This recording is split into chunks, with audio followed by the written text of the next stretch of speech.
Welcome back, everybody, to another episode of the Pure Ambition Podcast. Solo today, and we are diving into the topic of why undereating is ruining your health and why you need to be fueling better, eating more as an athlete. But not just as an athlete. I consider a lot of us athletes, right? Like, technically, I'm not a professional athlete. I'm not getting paid for, going and playing football on Sundays or, playing baseball every day or going and running marathons. Like, I am your everyday athlete. And if you're listening to the show, you are an athlete as well. Every single one of us, we can all be athletes. So we don't have to think of this conversation as just about athletes. Like, if we approach life as if we were an athlete, what do? They take care of themselves. They eat properly. They sleep a ton. They fuel properly. They work out properly. They train properly. There's a method to the madness in everything that they do in order to achieve the outcome that they're trying to get to. So, I want to share my own personal experience, my own personal testimony on how underfueling was ruining my health multiple times. I did this twice. I made this mistake 2 times, the same mistake, even though I knew what I was doing was wrong. For some reason, I had this mental block and this mental barrier in my head that I couldn't get over the second time. So let's flash back to the pandemic. I know, stay with me. I know we don't want to think about it, but just bear with me here. In 2020, I had a herniated disc in my back. I had a herniated L4, L5 vertebrae, and it was the worst pain, the worst injury that I ever had to go through. And in that time, I was still pretty strong. I was still doing a lot of like upper body stuff. Like, I was still lifting, even though I probably shouldn't have been. That was when I was at school playing football, but I was not eating properly. I was drinking, at least twice on the weekends, if not once or twice during the week. I was going to PT. I wasn't getting any better. But I was overweight. Like, I was strong, but I was a little bit overweight. I look back at the pictures now and I'm like, you weren't healthy. Um, I was about 205 pounds, which was not all good weight, like I said. And once I got home during the pandemic, after a couple weeks of binge drinking and, being on Zoom with my friends, drinking a 12 pack every other night, it was time for me to make a change.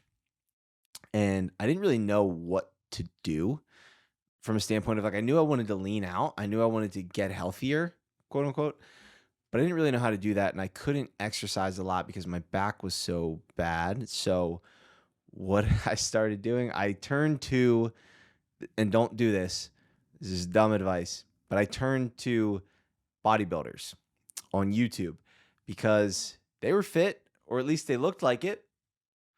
They they looked the part, at least. I thought that's what health was. I thought that's what being healthy was being, 6% body fat shredded out of your mind. And what I didn't know was how terrible they actually felt and that their hormones were tanked. And it's a very, very unhealthy lifestyle. But I didn't know that at the time. So I started doing what they were doing. I was following their diets. So I was eating, like, I distinctly remember eating like 1,800 calories every day, tracking it religiously. And that number, like 1,800, like if I would go over 1,800, I would get close to like 2,000. Man, I was getting out and I was walking as much as I could the next day. And I would be down eating like 1,600 to even it out. So it was an unhealthy relationship that I formed. And what my diet looked like was lots of lean meat, veggies. I would avoid fat like the plague. So if you would have dumped olive oil on my head, I might have burst into flames. I might have had a panic attack, literally, or an avocado. And I was eating less than 2,000 calories a day, like I said. And how did I feel? I felt horrible. I was hungry. I was tired. I was fatigued. I was mentally groggy. I had no energy. Once my back started to heal up, my workouts still sucked because I was not taking in enough fuel. I was 205 pounds, crash dieting, eating about 1,800 calories a day. And while I started to look better, I felt freaking horrible. I felt awful, like plain and simple. And I got down, I remember distinctly, I was watching my cousins. I was babysitting my cousins at their house, and I hadn't weighed myself in a while, but I knew I was getting lean because I was staying at my dad's house and he didn't even have a scale. So I got on the scale at my aunt and uncle's house and it said 182. And I was so hype. Like, I thought getting skinny as possible and lean as possible was the pinnacle of health. And that is just not the truth. Like, we're not supposed to be lean all year round. We are supposed to pack on a little bit of weight, a little bit of muscle, a little bit of extra fat in the wintertime. Not saying we need to get obese or overweight to that extent, but think about our ancestors in the wintertime. Like, they were not eating as many like they were not like they were eating more. I'm sorry, they were eating more during the summer so that when food was scarce in the winter, they would be able to hold on to more of that body fat. They didn't want to be lean. Like, they wanted to have as much as they could to teach their body to store that fat as energy, so that they wouldn't, completely freaking wither away in the winter. So when food was abundant, they were eating more of it, versus, in the winter, they were not eating as much. So, you think about us, we're not supposed to be lean 24/7. Like, it goes in cycles, it goes in seasons. If there's seasons of getting leaner, if you want to, lean out for the beach and things like that, or if you're going to train for a race and you want to drop a few pounds or whatever else it is, like, there's a time for that. But then there's also a time to bring your body back to what's called homeostasis, or just bring your body back to balance. And I was out of balance for a very long time. And like I said, I lost a lot of weight at first, but after that, the weight stopped coming off, and I was just exhausted. I was tired. I was fatigued. I was drained. I was hungry. I was miserable all the time. I looked good, but I felt awful. And, that continued for a couple months. And then when I decided I was going to go back and play football, I was going to take a gap semester my senior spring, go back and play football. I had to gain some weight because I played strong safety / outside linebacker. So if I came back at 180 pounds, underfueled, weak, frail, I wasn't going to get any playing time, and I would have gotten destroyed and injured, and it would have been a terrible experience. So I knew that I needed to get back up to like 195. And getting there was going to be that was going to be tough. I started eating what I thought was a lot, but I was eating a lot from a volume standpoint, but I wasn't eating a lot from a caloric standpoint. So I was eating lots of salad, like I said, lots of lean meat, lots of vegetables. Wasn't eating a ton of carbs. I was eating like some oatmeal and some fruit and things like that. And really the only fats that I would eat were like some eggs and peanut butter. And so after a couple weeks of just not gaining any weight, and I was ramping up my training again. So I just felt like I couldn't even get through one session without just, looking forward to going home and just falling asleep, or trying to at least. So I reached out to my buddy Jonah for help. He was a nutrition coach, and I really had learned a ton from him through his social media content. And I was like, dude, I need help. He was a college football player himself. He was overweight and, like very overweight. And then nutrition changed his life and he became a coach. So he started helping me out. And originally he told me that I was going to be eating 2,700 calories. I was going to do what was called a reverse diet and work my way up to like 3,300 calories. And if you've been eating 2,000 calories a day and somebody tells you that you've got to start eating 3,300 calories a day, like, I almost hung up the phone. I was like, there is no way I'm going to be eating 33 to even, he said, up to 3,500 calories on big training days. I was like, dude, you're out of your mind.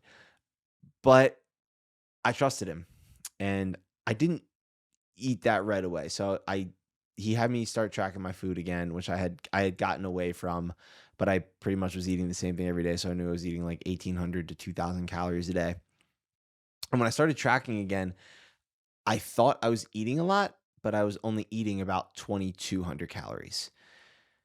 And then I reverse dieted my way up to 2,700. And basically, what a reverse diet is you'll add a certain amount of calories each week till your body gets back to homeostasis or homeostatic balance. And how do you know if you've got back to homeostasis? There's things called biomarkers that you want to look for. And some of the biomarkers that you're going to want to look for are, one, just your hunger cues. Like, are you hungry all the time? Or can you eat a solid meal and then, 3, 4, 5 hours later, you're not starving, but you're hungry again? Basically, just making sure your hunger cues are somewhat normal. You're not waking up starving every morning. You're not going to bed starving. You don't get full after, 2 bites of a salad, things like that. So making sure your hunger's in line. Another thing is your sleep. How are you sleeping? Are you able to get to sleep well? Are you staying asleep through the night? How do you wake up or how do you feel when you wake up? Looking at your sleep. Another one is libido. So your sex drive. And, I think everybody knows what that is. So if you have very low sex drive, that is a sign that your hormones are out of balance. Most likely, your testosterone for men, estrogen levels for women. So libido, sex drive, that's another one to look at. And then those are kind of the three biggest ones that you're going to want to look for when looking at biofeedback. And for girls, are you getting your period or not? Like, again, this is not some topic I'm going to dive super deep into, but I know that's a pretty important one as well. And overall, just like your energy and your mood, like how do you feel throughout the day? Are you getting exhausted in the afternoon? Do you have to have 5 cups of coffee to get through the day? And then your mood, your optimism. Are you pessimistic? Are you irritable? Things like that are all biofeedback that you're going to want to look out for when you're looking to bring your body back to homeostasis. And so I finally got up to 2,700 calories. So I started at 2,200, then I moved up to 2,500, and then I got to 2,700. So it took like 2 or 3 weeks to get me back to that like metabolic set point where my metabolism, which your metabolism basically is just how well your body is able to like take in food, digest it, and distribute all those nutrients. Again, I'm not a scientist, but or a doctor or anything.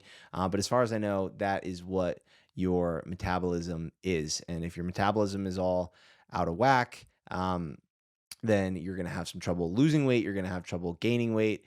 You could be well overweight, eating 1,400 calories, but if you start doing that for a while, you're going to lose weight, obviously, because you're at a calorie deficit. But after a while, your body is going to adapt to that 1,400 calories, and your body's going to go into survival mode. So even if you're 280 pounds eating 1,400 calories, your body is going to feel like it's in survival mode. It's stressed out, and you're not going to lose any more weight until you get your metabolism back to where it's supposed to be and functioning properly, where your body's like, okay, we're safe. We're safe now. We can relax. Once you get back there, then you can think about lowering your calories down slowly, not crash dieting, going from, 3,000 calories to 1,400 calories, like basically what I was doing. It was called a crash diet. And once I got to 2,700 calories, I started to feel better. I put on a couple pounds, I think I put on like 2, 3 pounds. My workouts got better. I was feeling great. I was like, all right, this is awesome. I'm bought in. But then I stopped gaining weight again. I stopped gaining muscle and I started getting some of the biofeedback markers that I was getting before. I started getting tired again. I wasn't sleeping well. My hunger cues were off. I was just not a very happy person, not a very optimistic person. And so from there, I had to add calories again. So this time we bumped up to like 2850, put on a little bit of weight, and then, a week or two later, again, kind of plateaued out. And those were all signs for me of like, okay, I need to be eating more because I was training twice a day. I needed that fuel, I needed that energy to get me through those workouts. And that's what food is. It's energy and it's information. And if we're not taking in enough of it, we're not going to be able to perform the way that we want to, and we're not going to be able to recover, which repeats the cycle. So I got all the way up to about 3,300 calories consistently.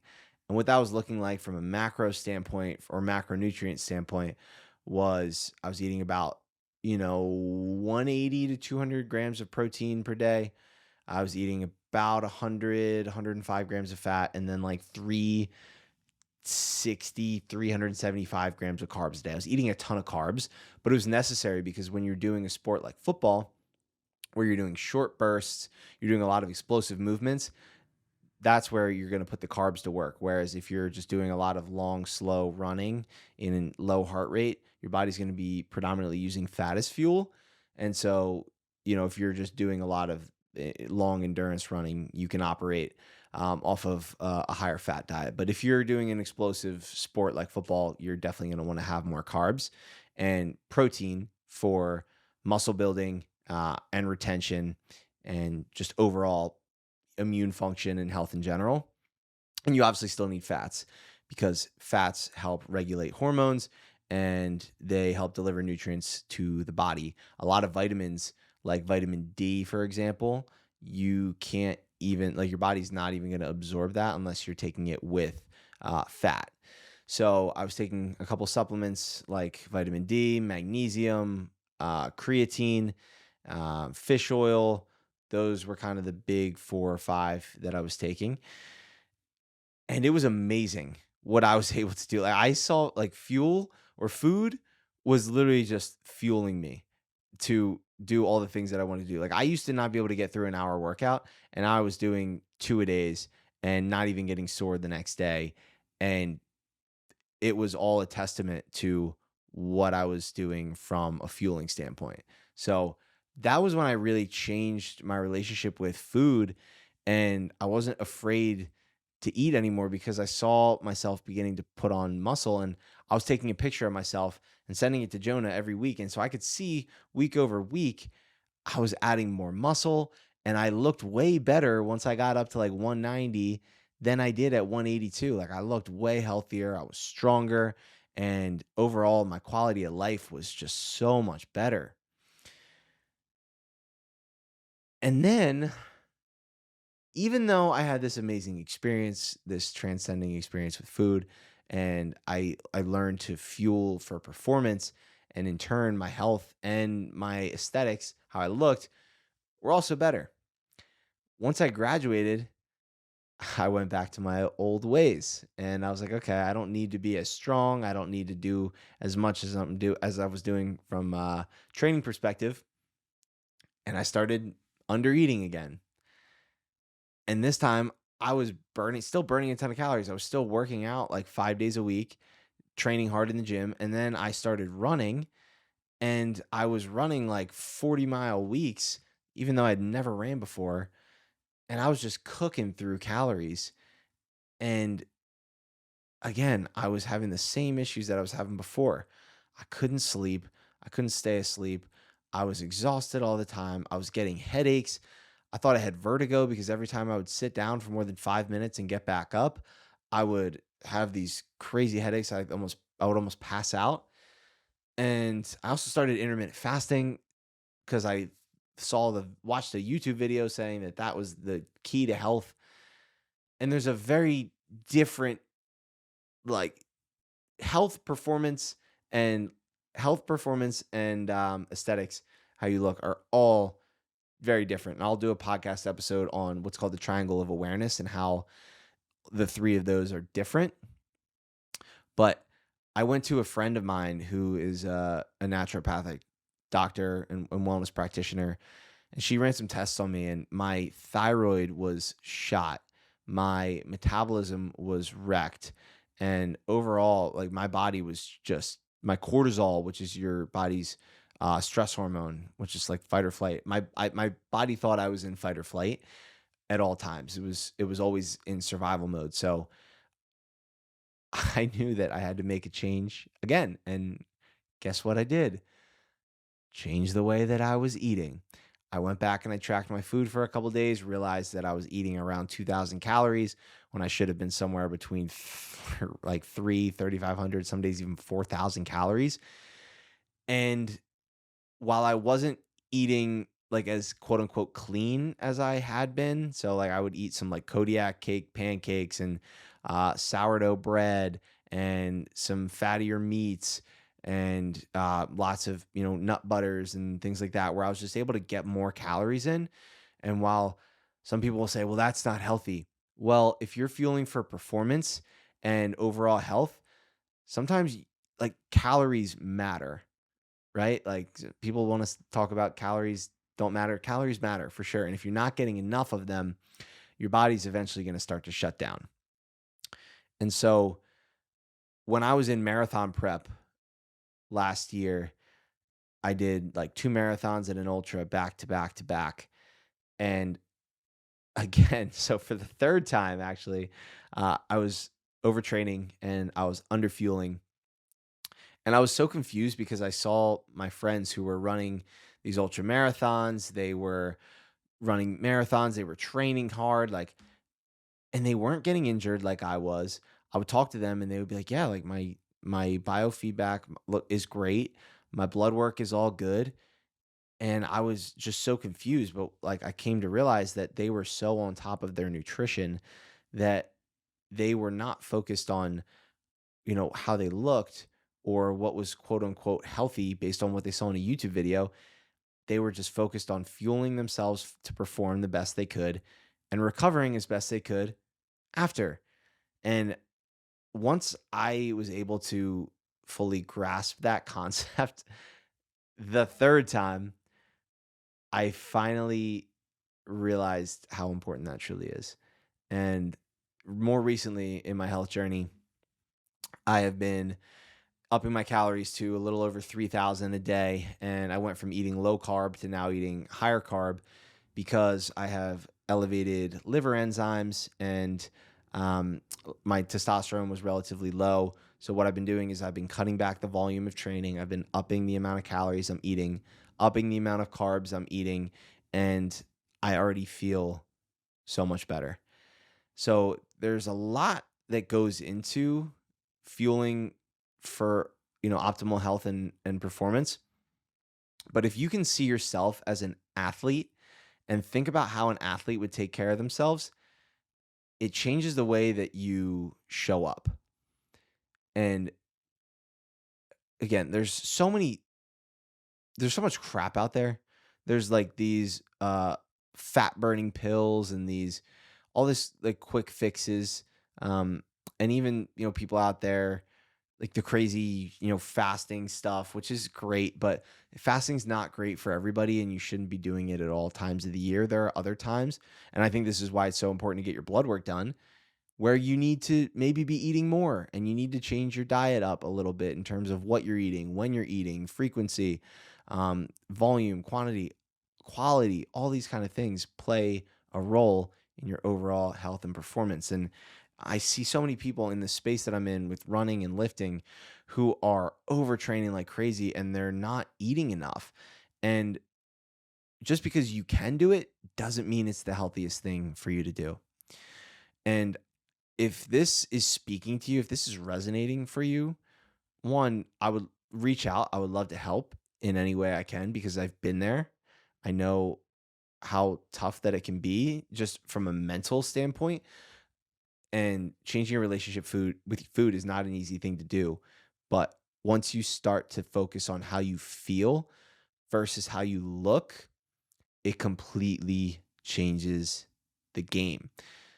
And I'm not an advocate for like tracking your calories forever, but I am an advocate for doing it just to see where you're currently at.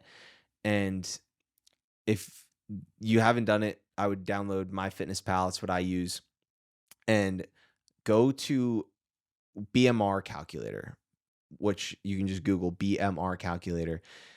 And then you can put in your height, your weight, and your age. And then if you click like the advanced settings part, you click revised Harris Benedict, you click that, and that's going to spit out your BMR. And so that's the number of calories that you are going to need for your body to function properly if you laid in bed and did nothing all day. And so mine was about 1,900 calories that I would need just for my body to function properly if I did nothing. And then you can input your activity level in there, and it's going to give you your calories, your baseline calories of where you should be based on your activity level. So mine is about 3,300 calories, which is a lot, but I'm working my way back up to that because I tracked it. I was only eating like 2,400 calories. So I've been reverse dieting my way back up. Now, once you have your calorie number, what you want to do is you're going to first take protein, right? Like, so aim for 1 gram per pound of body weight. And if that seems too much, start with, 0.7 or 0.8 grams per pound of body weight. And then you're going to multiply that by 4. So for me, for example, 190, and I can't do math right now, so I'm taking out a calculator on my computer. So I am 190 pounds. There's 4 grams there's 4 calories per gram of protein. So 190 times 4 is 760. So 760 calories of my 3,000, we'll call it right now, are going to be coming from protein. Once we have our protein number, we are going to find our fat. And for me, I'm doing 30% of my total calories for the day from fat. That's a good place to be for men. And if for women, you should probably be at like 35% because women actually need more fats than men do to maintain healthy hormones. So if we do 3,000, 30%, that's 1,000 calories. There's 9 calories per gram of fat. So if we're getting 1,000 calories from fat, 1,000 divided by 9, it's about 111, we'll call it 110 grams of fat. And then, so we have 1,000 calories coming from fat, 760 coming from carbs. So that leaves us that puts us at 1,760. We're going to subtract that. So we take 3,000, which is our total daily calories, minus 1,760, which is our total number for proteins and fats. And then we get 1,240. So that's how many calories are going to be coming from carbohydrates. And 1,204, there are 4 calories per gram of carbs, just like there is protein. So if we do 1,240 divided by 4, it comes out to about 310 grams of carbs. So that's where I'm currently sitting right now, is about 190 grams of protein, 110 grams of fat, and 310 grams of carbs. And I know that was a little bit of a complex equation, but basically what you want to do is take your total calories, find your protein number, 0.8 to 1 gram per pound of body weight, multiply that by 4, take the total calories that you have for protein, then you're going to do a percentage for fat. So if you're a man, and let's say, for the sake of this, 3,000 calories, 30% of that's 1,000 calories. Divide that by 9, which is how many grams or how many calories there are per gram of fat. It comes out to about 110. And then you just fill the rest in with carbs. So add up your calories total for fats and protein, subtract it by the amount of total calories. That gets your carbs, and then divide it by 4. And that will give you your number. And then stick with that for a month and just see how you feel. You don't need to track your calories forever. I advise against it, actually, but doing it will help you dial in on where you are, optimize your health, optimize your performance, and make you feel better. I really, really hope this was valuable to you guys. I'm super passionate about this because I've seen what fueling for performance can do for your health, your performance, and your quality of life. And in the reverse, how dangerous it can be in the long term. So if you need help, please leave a comment, send me a DM. I'm more than happy to help you as much as I can. Be patient with the response, but I promise I will get back to you as soon as I can. I appreciate you all. I love you all. Take care of your health. Fuel for performance. Don't worry about aesthetics. Focus on how you feel, not how you look. If you found value in this, please take a second, leave a 5-star rating and review, and share it with somebody who you think would find value in it. I love you all. I appreciate you all, and I'll see you in the next one. Peace.